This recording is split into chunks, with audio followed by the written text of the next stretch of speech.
Good evening, everyone, and welcome to another jam-packed edition of Silver Screen, the only show that delves behind those all-important box office numbers, the box office grosses that Hollywood brings us on a weekly basis.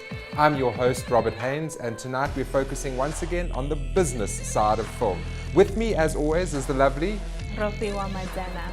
In the news this week, the International Academy of Television Arts and Sciences announced the winners of the 2017 International Emmy Awards on Monday, awarding Warlander star Kenneth Branagh and Marcellus' Anna Friel in the top acting categories. Now, the award ceremony was held at the New York Hilton on Monday night and was hosted by comedian Maz Jobrani. Among the 12 awards handed out on Monday was the International Emmy Directorate Award, which went to Grupo Televisa President, CEO and Chairman Emilio Azcárraga. Other winners included the Steve Coogan, Alan Partridge's Scissored Owl, the Norwegian crime drama Mammon 2, and the documentary Exodus, Our Journey to Europe. Now I must just brag a little, talking about New York. I'm going to New York this weekend, so I was thinking maybe when I'm in Times Square I should record a couple of links for the show, or maybe you'll just cross to me live in Times Square, then I can make you really Why green couldn't with we? You could. Oh boy, I'm going to be so jealous. But then maybe next week what we can do is we can focus on number one, a little bit of theatre. You know, theatre film adaptations that have been taken to theatre, and the Liza Minnelli, Robert De Niro film from 1977, New York. Do a little bit of a retrospective. Absolutely. Do you want to break into song just to remind us about that 1970s? God no, I don't want to chase viewers away, please. So since Robert refuses to sing for us, we move right along.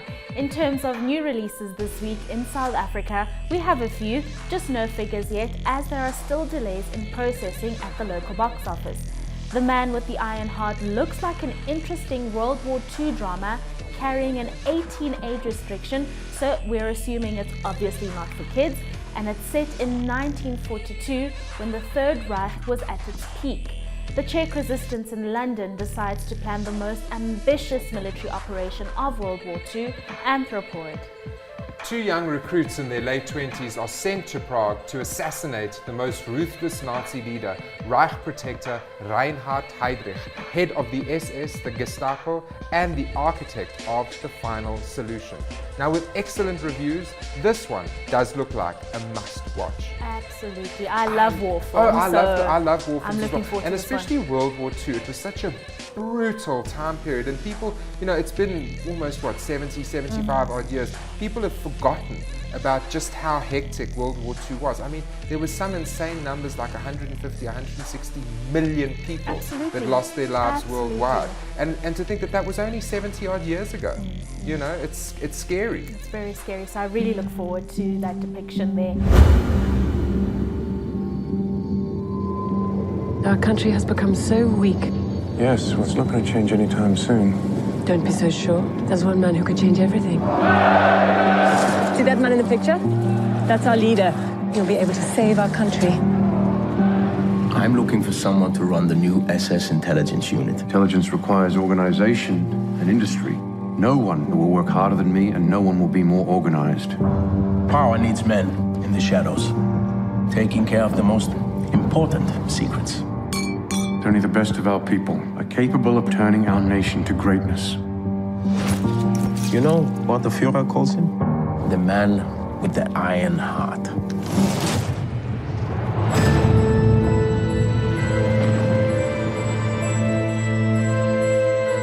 This is not just any old mission. Understand me?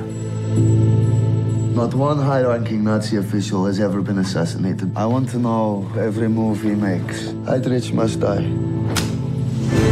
We stand at a unique moment in history. All hostiles to the nation will be eliminated. You're not only putting your own lives in danger, but the lives of everyone. Promise me you'll get out alive.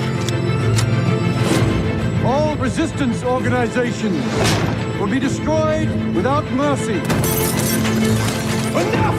This is a suicide mission. Are you sure you're ready for this? This is about our futures. Fire! They are coming. Highlander! I'll come back for you.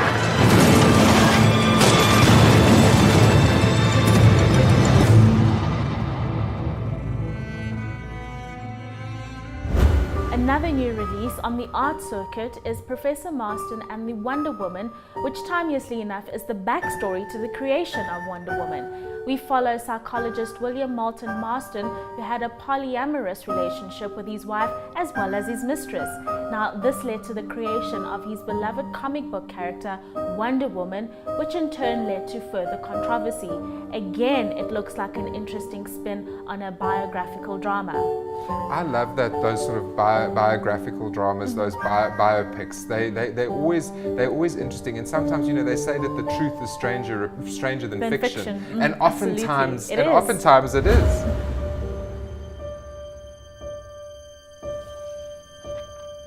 Who's Charles Moulton? That is my pseudonym. Why don't you write Wonder Woman under your real name? Because most Americans have a low opinion of comic book writers? Or is it something else?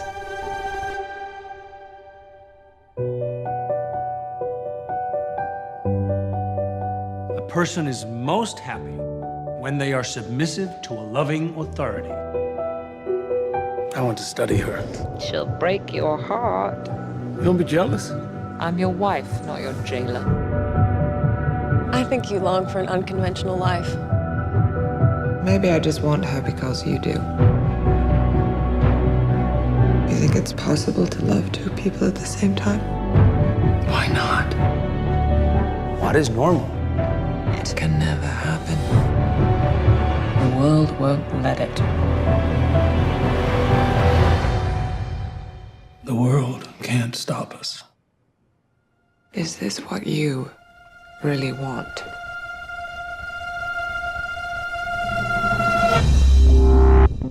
Dr. Marston, every issue of Wonder Woman is filled with violence, torture, and sadomasochism. This abnormal behavior in your comic is reckless. A woman must not be told how to use her freedom. She must find out for herself. If you want to understand the mind of a woman, you can start with that. You are brilliant, pure of heart, hilarious, ferocious. You are my life. Wonder Woman has a secret identity. Why is that? She has to hide her true self from man's world. What would happen if Wonder Woman's secret identity was revealed? Everything would be lost. I wonder if you're the one with a secret identity.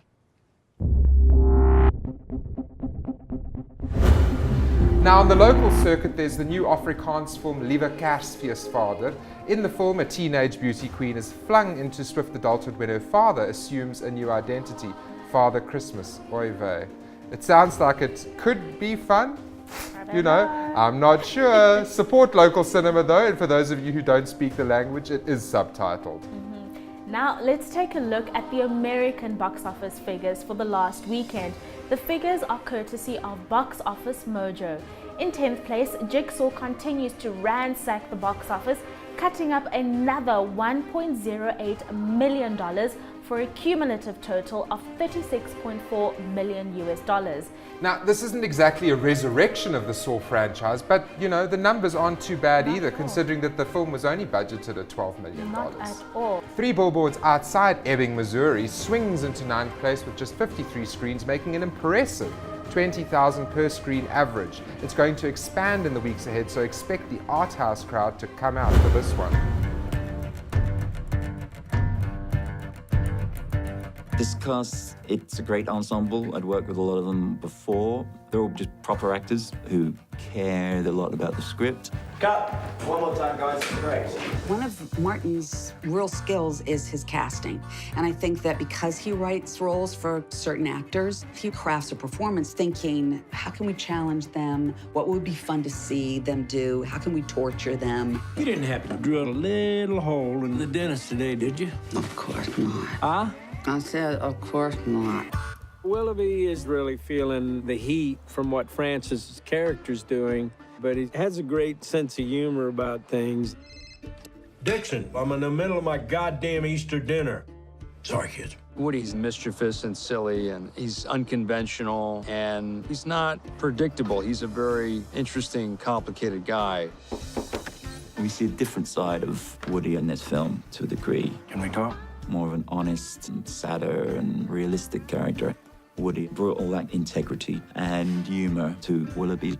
Stop reading comic books and get me the file on the Hayes case. The Dixon character may be my favorite character, and Sam has this ability to play a character that's just something not right about it. And about time you got home to your mama, Dixon? No, anytime I go home to my mama, I told her I was going to be out till 12, actually.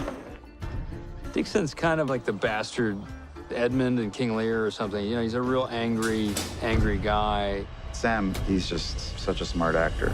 Yeah, and you can't imagine anybody else in these roles when you're doing these scenes. You really can't. This story is about utter chaos and madness and darkness.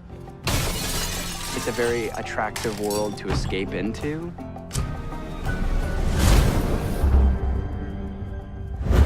Now, Lady Bird went up in 8th place, and for such a limited release, it keeps growing each week, flying off with another $2.5 million for a solid cum so far of $4.68 million US.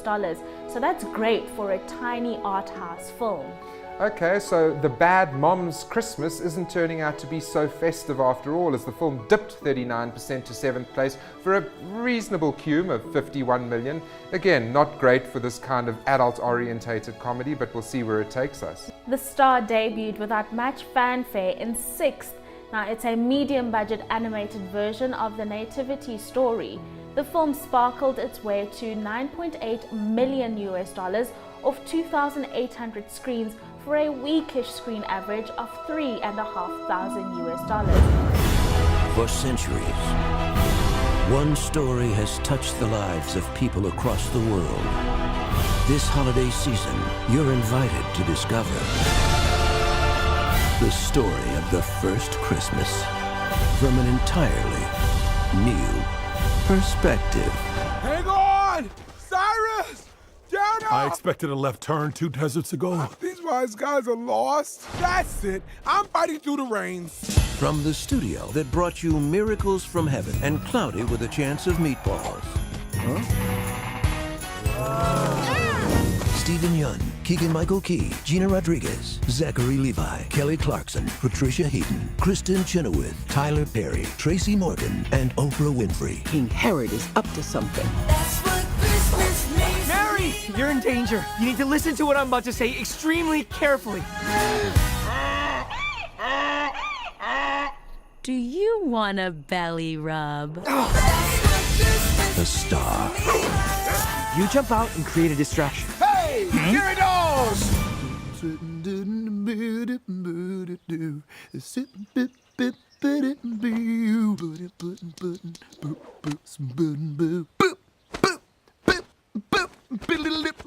There's something seriously wrong with those animals.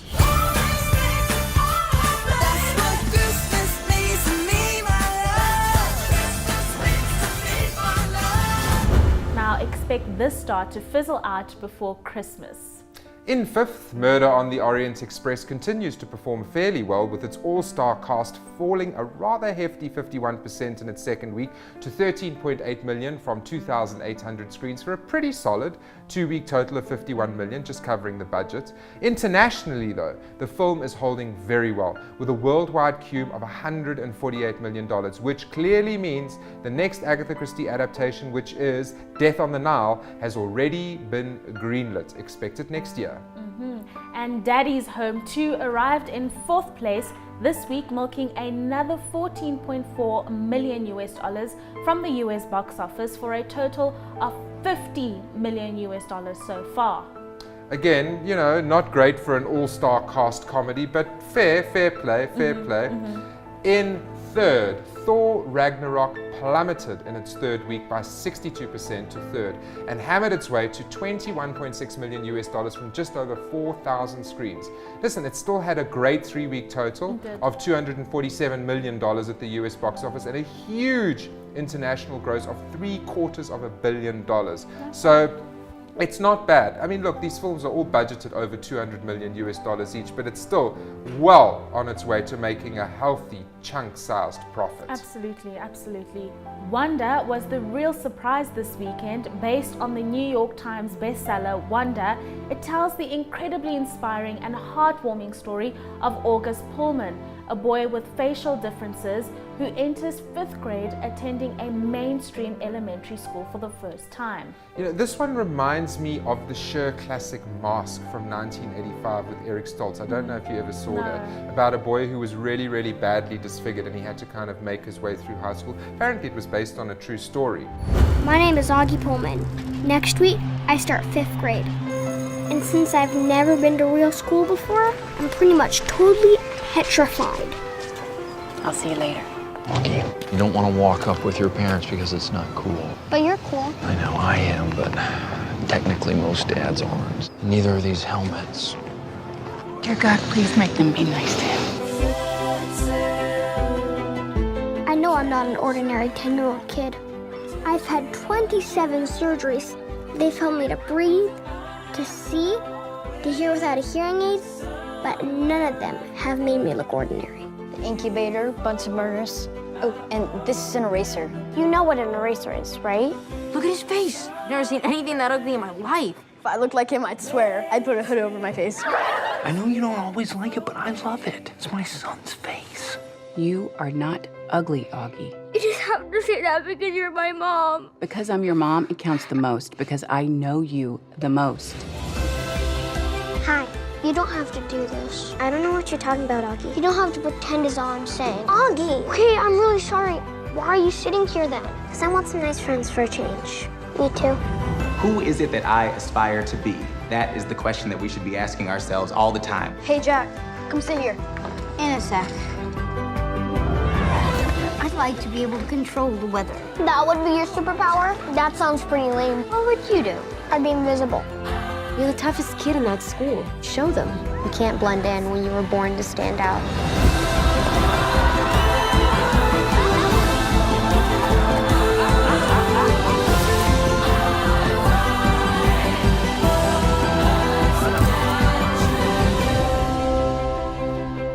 You ever thought about having plastic surgery? Dude, this is after plastic surgery. It takes a lot of work to look this good.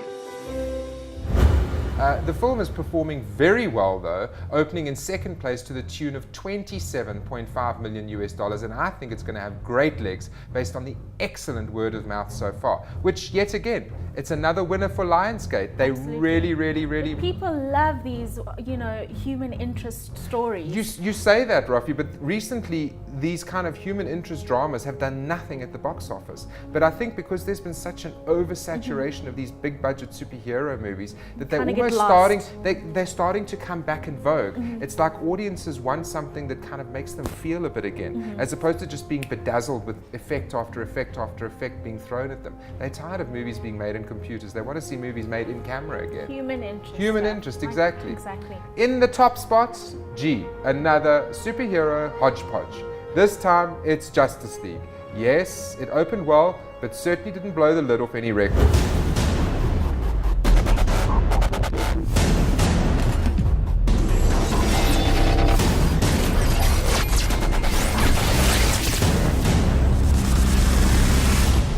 I'm putting together a team, people with special abilities.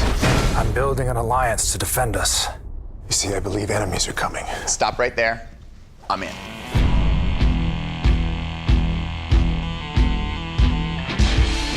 Coming to Justice League felt so surreal. There's so many superheroes. It's been such an amazing experience. It's really exciting to bring the Justice League to the big screen, and it's exciting to see Batman alongside these other legendary characters. It's really cool. You guys seem ready to do battle and stuff, but I've never done battle. I've just pushed some people and run away.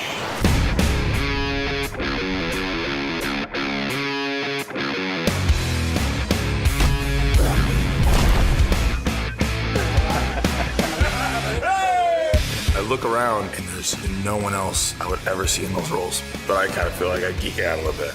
But that's like, I don't know, it's my nature. It was an honor choosing me as Aquaman, and I was just blown away. I swear I've been entering comic frames and living in the world of this universe. You see that Alex Ross painting, and you see it in front of you, and it's these real people, and like, it's so amazing. So much, I just love my castmates so much. It was like watching my 8-year-old dreams like come true. You see the members of the league for the first time. As far as I'm concerned, it's history making. It's groundbreaking.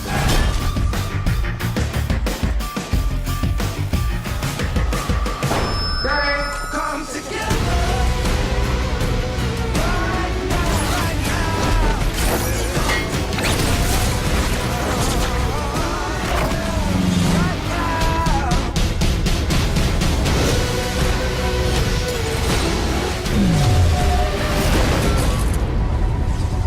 On my lead. Justice League opened with $93 million from a little over 4,000 screens. Everyone, though, expected this to go bigger. I'm just hoping that this means that superhero fatigue is starting to set in. Aren't you bored with them? Might very well be setting in. Aren't you bored with them? I mean, we've just been saturated with these films of late. But they do well, so they keep pushing them out and creating them. The thing is that when you're spending, I mean, Justice League, I stand to be corrected, but I think the budget was $260 million. When you're spending that kind of money on a film, it's like putting in a slot machine. It has to break records. It has to be a hit. Because if it's not, you're losing money instantly out of the gate. And I'm tired of Hollywood not taking a chance on product that is a little left of field. And all these superheroes feel like they're retelling the same story over and over and over again. Absolutely. Templates. Yeah, it's a template. Template movie making. It's literally what it is. It's like going into an edit suite or an After Effects package, taking a template and just changing the titles. That's for me what it amounts to. Sadly, that's what it's come to. Yeah, exactly.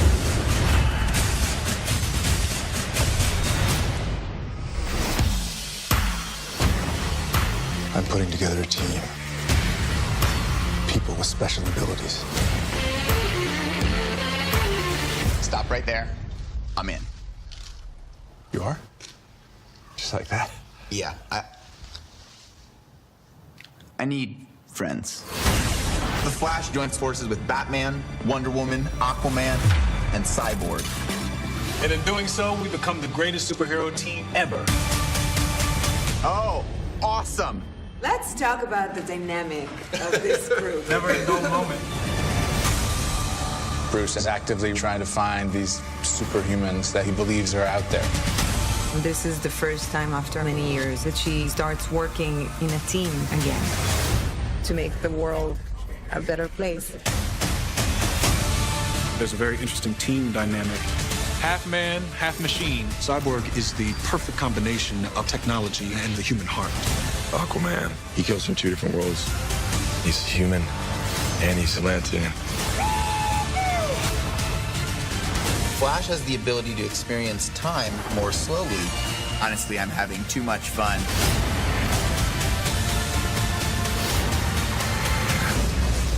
Don't engage alone. We do this together.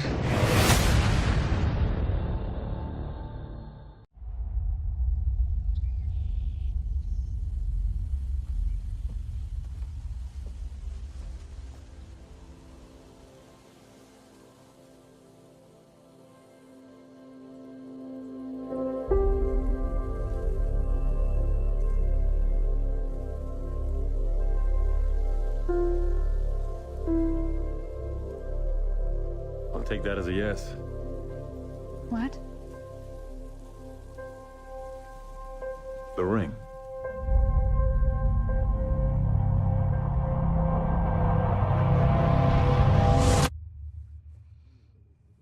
The world remains in mourning after the death of Superman.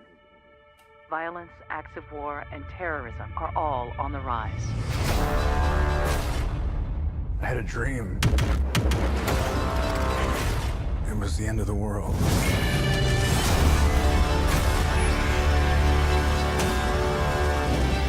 Invasion. I think it's something more.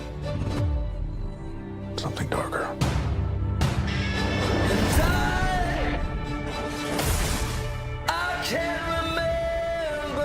We're asking people we don't know to risk their lives. Strong man is strongest alone. You ever heard that? That's not a saying. That's the opposite of what the saying is.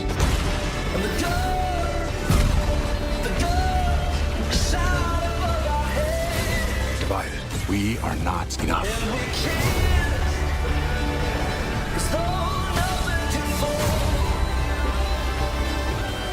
The world needs Superman.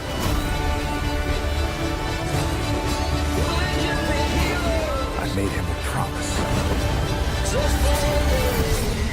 This is why I brought you together. Ride ain't over yet. My man.